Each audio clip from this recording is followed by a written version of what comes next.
I would rather have a president who maybe has a stutter once in a while than one who spews conspiracy theory, racist nonsense, and has dinner with Nazis. So if given the choice between one or the other, I'm happy that Joe Biden might misspeak once in a while when he's trying to name a president of a foreign country. Well, nobody has ever picked on him for his speech impediment. I mean, I have relatives who stutter. That's not the issue. It's the acuity issue. Real quickly, Tammy. Well, we just heard him call a number of Republicans Nazis and racists, so I think we can put him in the category of willing to go there. I didn't call Republicans. I didn't call Republicans Nazis. He had dinner with not going to work. He had dinner with a Nazi.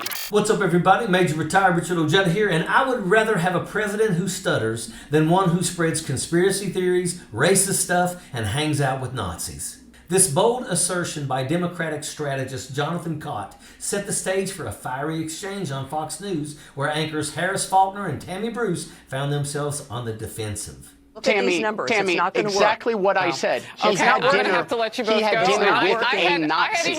As Cott highlighted Donald Trump's troubling associations, Faulkner and Bruce reacted defensively, refusing to acknowledge the uncomfortable truth about the former president's actions. Jonathan, I haven't heard you ever say, and I mean, I've only been with you a few times and have watched you many.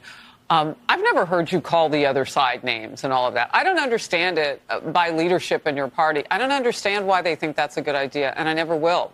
Their unwillingness to confront the reality of Trump's behaviors mirrors the entrenched denial often seen among his supporters, highlighting the deep division within American politics. Another big concern for Democrats, a huge excitement gap.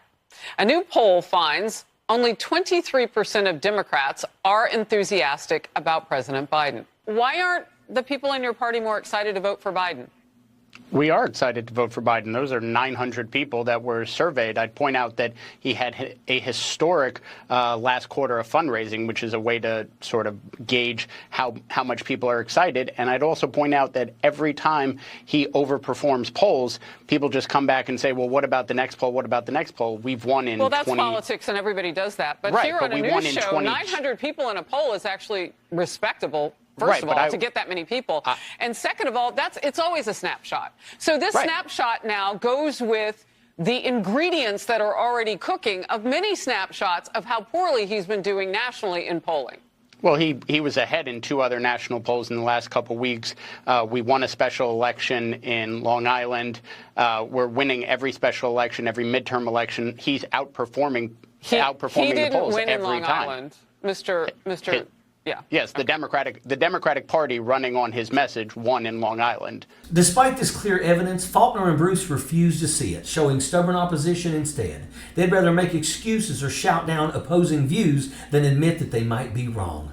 Faulkner and Bruce's vehement reaction to Cott's statement reflects a broader pattern of defensiveness and hostility among MAGA and Trump supporters when confronted with inconvenient truths. Rather than engaging in constructive dialogue, they resorted to baseless accusations and personal attacks, attempting to discredit Cott rather than addressing the substance of his argument. This escalation of behavior is indicative of a larger trend of intolerance and polarization in American political discourse, where truth and accountability take a backseat to partisan loyalty. The behavior exhibited by Faulkner and Bruce during the segment is not only indicative of their bias, but also raises questions about their professionalism and integrity as journalists. Cott was spot on in his concerns about Trump's actions. Take, for example, the dinner at Mar-a-Lago where Donald Trump hosted white nationalist Nick Fuentes, known for spewing racist content and denying the Holocaust. Fuentes was invited by Kanye West, who made his own share of anti-Semitic remarks. This event perfectly illustrates Cott's point about the danger of leaders associating with extremists.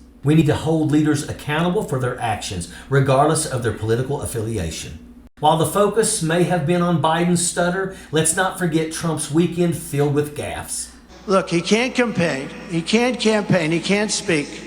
So we call it migrant crime. I came up with that name because I come up with a lot of good names. You see Maduro, Venezuela, it's unbelievable. Is going to the border, doing a show, Sean Hannity, good man Sean Hannity. Trump struggling with words at his rallies is like watching a linguistic comedy show.